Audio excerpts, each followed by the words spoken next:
We got a guy, Isaac Feldman, here who used to work with us. He works at the Sports Network. He fought last week and won. Winner by knockout from Long Island, New York, Isaac Feldman. Here's the problem with that. Now with the proliferation of MMA, Yes. you ain't got anybody. You have no idea. Because that dude Isaac, who's a great kid, you'd look at him and go, I'll probably have this guy. I can handle this guy. He'd kill you in Meanwhile, 30 seconds. What? Right. Hi-ya! No, like, God damn, I had the wrong guy.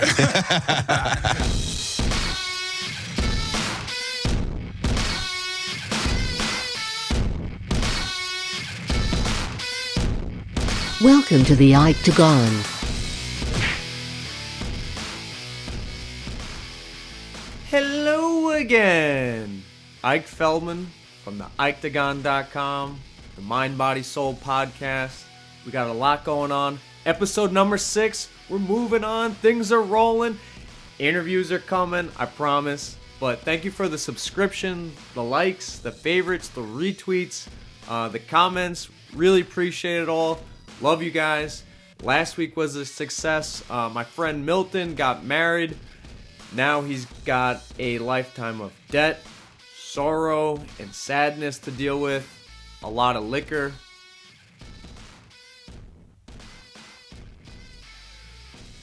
No, but seriously, Mazel Tov, Milton. Congratulations. Feliz cumpleaños.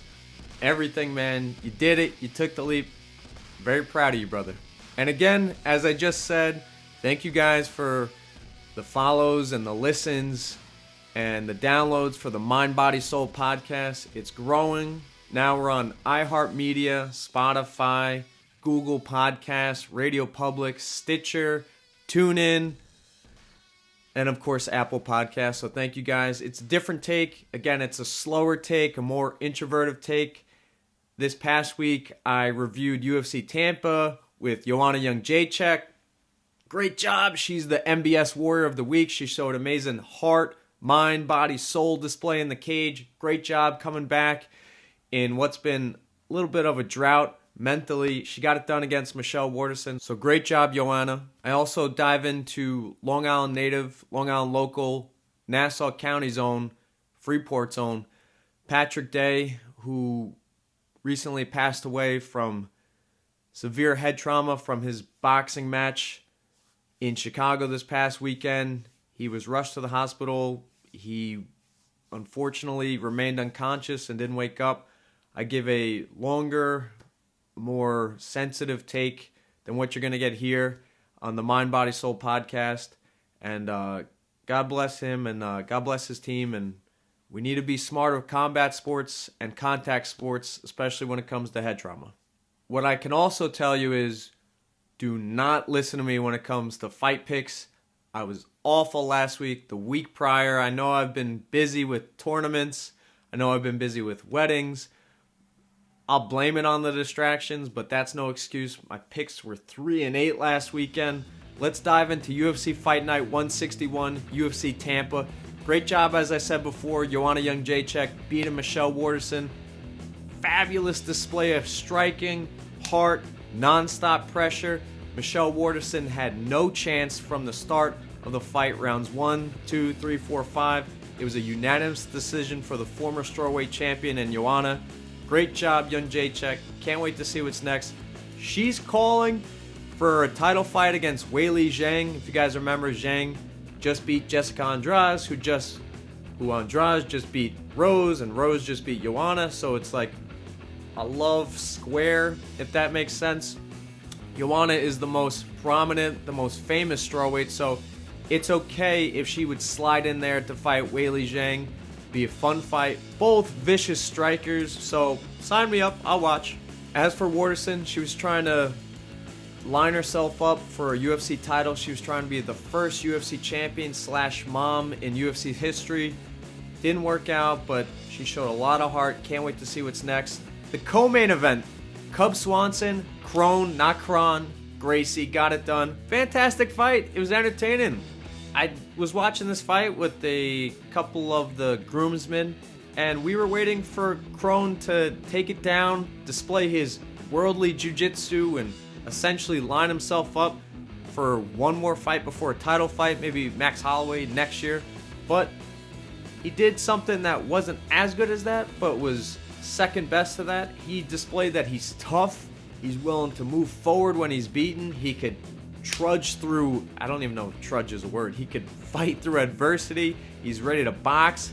He went 3 rounds. I believe this is the longest fight of his professional career. So great job, Crone. But amazing job by Cub Swanson, showing amazing grit and heart to get out there and say, kid, you think you're this hot new kid on the block? I'm going to jab, I'm going to run around, I'm going to uppercut your body. I'm going to show you what real boxing is. Yeah, I'm not afraid to go to the floor. I don't want to go there, but I'm not afraid to go there. Great job by Cub. The knockout of the night, and one of the craziest knockouts in UFC history, an upkick knockout from Nico freaking Hybrid Price. Kaboom! Zadam! Wow! Look at this kid. Gets knocked out, knocks somebody out, gets knocked out, knocks somebody out. I'm not going to judge him until he wins 2 in a row, but great job bouncing back. He lost to Jeff Neal in July at UFC 240. He's shown that he's more capable of the craziness. I mean, it's basically what he stapled himself as, the craziest must-watch fighter in the UFC. The first upkick knockout in over 5 years. John Fitch, the former UFC welterweight contender, was the last person to do it. This is the second ever. So in a span of a couple months, we've seen the fastest UFC knockout with Jorge Masvidal knocking out Ben Askren. Now we've seen the second ever upkick knockout by Nico Price. Amazing job. Had the whole room jump out of their seats to go, does that happen often? I go, no, it doesn't. Trust me. A little before that, a hell of a fight, hell of a performance from Long Island's own Matt Frivola and Luis Pena. Great fight, great gas tanks. These guys laid it all in the octagon that night, or the octagon that night. Now, I'm not afraid to admit when I'm wrong. Again, my picks were awful, but I got to give a stock up, stock down. Good job by Marlon Vera. Your stock is up. You're on the rise now, 4 in a row in the UFC. I thought you were going to lose. You didn't. You put Andre Ewell in his place. Good job, Ryan Spann. Finishing, knocking to the floor, strangulating Devin Clark. Good job, Ryan Spann. You're now undefeated in the UFC. Couple of finishes. There's a lot of room in the UFC light heavyweight division, so Spann essentially separated himself from top 15. Now he may be looking for a top 10 opponent. Great job. And as I said in the previous podcast, Eric Anders, your boy picked him. Yes, I like him, but he got it done. Now looking at the UFC on Boston, the UFC Fight Night 162, or UFC on ESPN 6. There's a bunch of names for this event. Chris Weidman versus Dominic Reyes. Chris Weidman moves up in weight. Let's see what he's got. He's the former middleweight champion, the second greatest middleweight champion of all time. We all know Anderson Silva was. Weidman took that crown. Luke Rockhold took Weidman's crown. Weidman, since 2015 against Rockhold, is now 1-4. His last win was 2 years ago against Kelvin Gastelum. Had neck surgery following his last loss against Jacare, a knockout loss. Every one of his losses is a finish. Really bad TKOs or really bad knockouts. Let's see what he looks like at the heavier weight. Maybe it will help his cut, his gas tank. Maybe he'll feel better. It's a take your pick. It's a flip of the coin with moving up in weight. We've seen Daniel Cormier move up in weight, become a champion. We've seen Luke Rockhold move up in weight, get knocked out by a jab. So I'm still picking Weidman. He's a Long Island native. He's Captain America. He's team captain for Matt Serra and Ray Longo. His boys, Aljamain Sterling on the shelf. Ally Quinta, 2 losses in a row. So look for Chris Weidman to put the captain hat on, put his blue collar bucket in the ring or cage, get it done. Put your money on Weidman. But he is facing a hot prospect in Dominic Reyes, 11-0. A couple of big wins coming into this fight. Wins over Jared Cannonier, who I mentioned in previous podcasts. Wins over OSP, Ovince St. Preux. And the most recent win over Volkan Ozdemir, who challenged for the title last January, a long time ago, but still a top contender in the light heavyweights. Dominic Reyes has beaten them all. He's only finished one of them, OSP, which was a fantastic knockout at UFC 229. But Reyes has the spotlight on him as one of the brighter stars in the UFC. If he gets past Weidman, he essentially lines himself up for a title shot or number one contender fight. So it's a big fight for both parties. Chris Weidman trying to fight John Jones. Yes, John Jones. And Dominic Reyes trying to chase John Jones. He's not going to get the John Jones fight, but he's trying to chase John Jones. Be one fight or 2 fights at most away from locking in that number one contender fight. So a lot of pressure for both these guys. I'm going with Weidman. In the co-main event, we've seen this before. Ole. Yair Rodriguez and Jeremy Stephens are running it back. We saw what happened with the eye poke in 15 seconds in UFC Mexico a couple of weeks ago, probably close to a month ago. Jeremy Stephens healed up, and now they're going to run it back in Boston. It's a fantastic fight. It's a beautiful co-main event. I'm still going to go with Rodriguez, but because they're both very nervous, it's going to not be a knockout. There's a lot of animosity here, a lot of tension. It's essentially a revenge fight or a very angry, hostile fight. Both fighters want to knock each other out. That means nothing's going to happen. That means there's 2 kinetic balls just going to rub against each other. It's like me in July trying to run with tiny whiteys. It's like me trying to do wind sprints in July, and it's just all that chafing going around. So nothing's going to happen. They're just going to get bruised and battered. I'm talking about the fighters, not my nuts. And put your money on Rodriguez. Greg Hardy's on this card. Bet Greg Hardy. Joe Lozon versus Jonathan Pierce. Joe Lozon, a Boston native, making his UFC return. One of the Fight of the Night kings. Him and Donald Cerrone, I believe, have the most Fight of the Night bonuses. Joe Lozon, lower than that, Macy Barber. Fighting Gillian Robertson, Macy Barber. Below that, Deron Winn. Daniel Cormier's brother or prodigy is fighting Darren Stewart. Go with Darren Stewart. Deron Winn missed weight. And everybody who missed weight did not respect their body. Again, I'll talk more about this on the Mind, Body, Soul podcast. Check it out. All right, the juicy stuff. The what the moment of the week. Love it. So summer's over. Fall's coming to an end. What better way to welcome in the winter with a beautiful barbecue? Man, that got explosive. I'm going to play this thing 10 times for you because it's a very short clip. But not only that, I can't believe this I survived. Are you kidding me? Great job, you. Bad job by you as well. But I hope it was delicious. I hope it was worth it. This guy is definitely a couple of cocktails or a couple of alcoholic beverages deep. Yikes, my friend. This is what you have to look forward to, Milton, as a married man. Barbecues and running for your life, but you survive, okay? That's life. So that's the what the moment of the week. I have the first all moment of the week in a long time. Let's check out this Jack Diesel little frog guy. Oh yeah, you see his buddy in the background spotting him, just working it, flexing those frog chesticles, the chest muscles. Good job, Frogger. He says, screw doing legs. I'm done dodging traffic. I'm just working on my upper body. This should inspire you, everybody. It's bulking season, as they say on Long Island. You know, you eat so much in the winter, Thanksgiving, Christmas, January, February, then you start to clean it up for the spring. So this frog's ready for the long hibernation. Movie reviews. First, I want to start with a stand-up. The stuff I'm going to review here is the best stuff, content I've reviewed all IkeTagon history. Or history of the IkeTagon. I'm not dyslexic. My father spoke Hebrew. You know, they speak backwards in that language. So every time there's a touchdown, I'd be like, down touch. I'd be like, yeah, you know, that's wrong, but I'm not going to correct you because you're Israeli and you'll probably kill me. But Bryan Callen, I know him as the Joe Rogan co-host or the co-host of The Fighter and the Kid with Brendan Schaub. But he's also a stand-up comedian. If you guys remember, he also was on Mad TV many years ago. But Bryan Callen, this is the best stand-up I have seen in a long freaking time. I'm telling you right now, it's an A++. Bryan Callen delivers.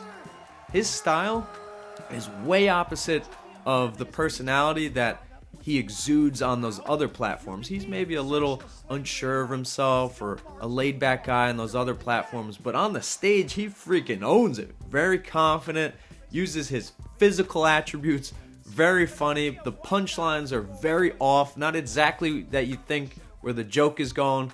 Great job, Bryan Callen. This is fantastic. I suggest it to everybody. I want to watch this again. I always say on the stand-ups or the movies, I'm going to watch 1 or 2 times. I can watch this every single time. Bryan Callen, you nailed it, guy. You nailed it. You gay.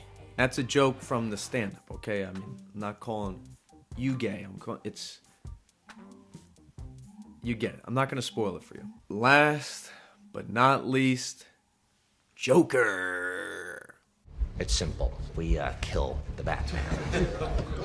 If it's so simple, why haven't you done it already? If you're good at something, never do it for free. How much you want? Half. You're crazy. I'm not. No, I'm not. No, not that Joker. Even though that Joker's fantastic, God bless and God rest your soul, Heath Ledger. I'm talking about this Joker. Todd Phillips' 2019 version of the Joker starring Joaquin Phoenix. Bryan Callen's also in this, but starring Joaquin Phoenix.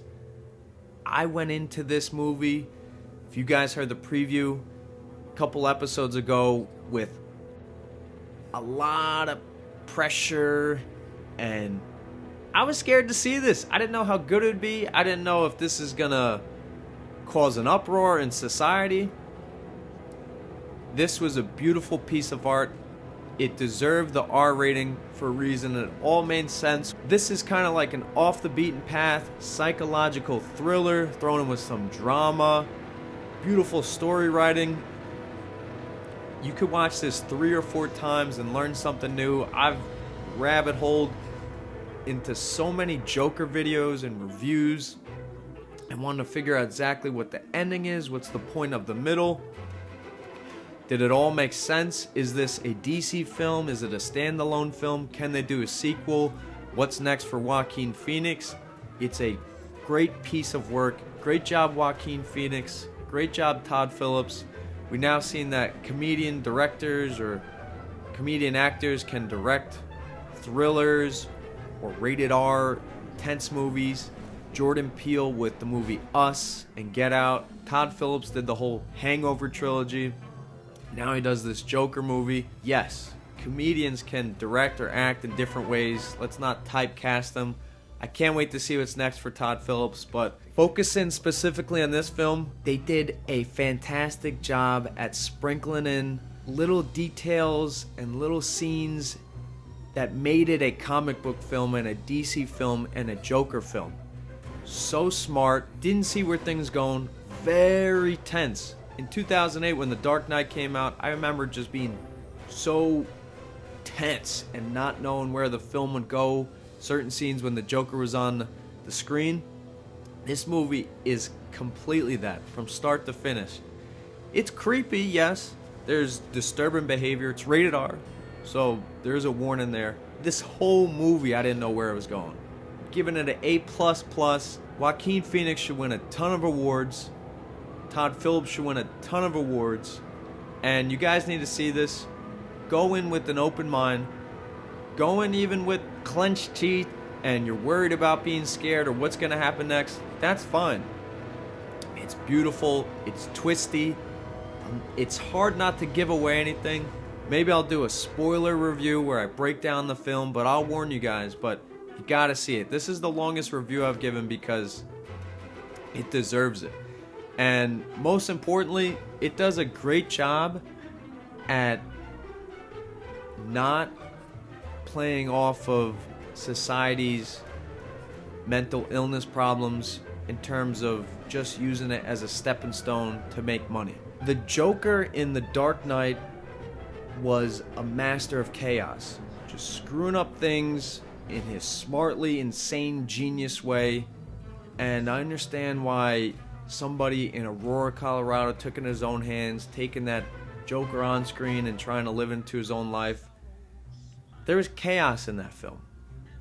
I think the director even wanted to make the definition of the Joker chaos, uncontrolled chaos, but smart chaos.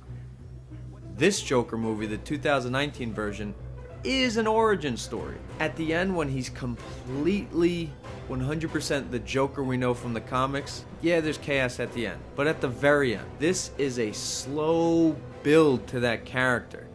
And it's a slow, uncomfortable build. This is the most extreme case of mental illness. And I think anybody who is looking at this film for some inspiration to do horrific acts is not going to find it, and I think that's a good thing. It's completely a work of art and not a guidebook to any realistic chaos, which is good. So I'm happy for that. It's a piece of art. It's intense. Don't see this if you're under 18, if you can't handle intense movies. I haven't watched a movie this intense since No Country for Old Men, 2007. I believe that won the Oscar for Best Picture. And The Dark Knight, 2008. And of course, every horror movie, because they want you to be tense. But for a movie that's not horror, for a movie that's thriller, drama, and plays on the psychological aspect of a character that we already know, but deep dives into the psychological aspect of this character. Deep dives. Fantastic job. They nailed it. Good job, Tom. Good job, Joaquin. I'll take a side of Joaquin. Get it? I don't know what they're going to do next. He doesn't have to do anything next. I don't think Joaquin's going to do anything next. But I'll be excited if he does. Good job. A++.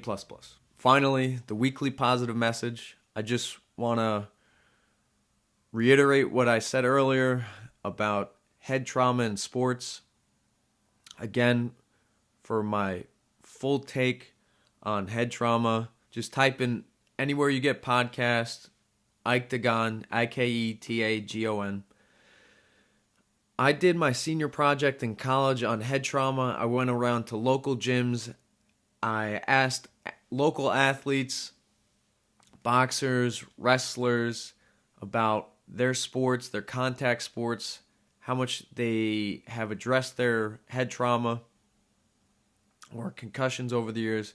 And I learned a lot. I learned a lot about what the parents' perspective is, what the athlete's perspective is.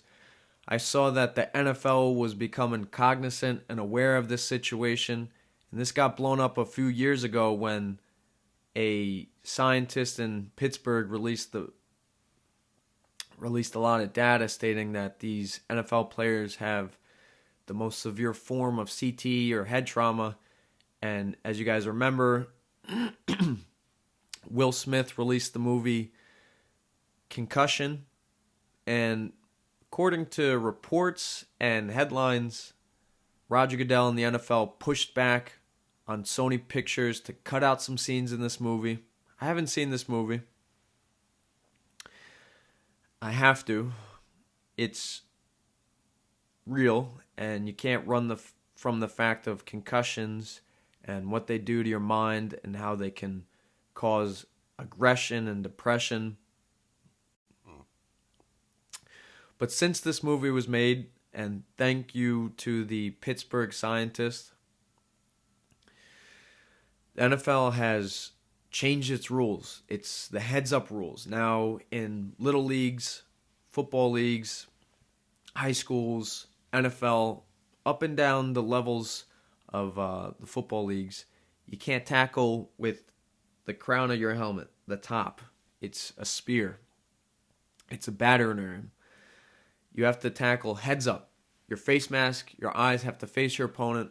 You have to go for his shoulder, go for his chest, go for his waist. Can't go for his knees. They've ruled out knee tackles and tackles, blows to the head, and leading with your head. And it was a great job by this scientist getting the movement going, but it's not enough because this past weekend, Long Island native Patrick Day passed away from too many blows to the head, and this is now the third boxer dying within 4 months. A couple of months ago, Argentinian Hugo Santillan and Russian Maxim Dadashev passed away from the same cause of death, head trauma from the blows they suffered in their boxing match. And it's unfortunate in 2019 when we have a bunch of beautiful technology in terms of smartphones and cars and everything electronically that we can't figure out this CTE problem. And I think we have to, because soccer or basketball will be the future if we don't figure this out. Because a lot of these kids, 9, 10, 12 years old, are suffering concussions and don't know why their head's spinning, why they're hearing buzzing, but will jump back out there and for another play and again get another concussion or mild concussion. And that could lead to aggression and depression. And it's sad, but we need to figure it out. It's 2019.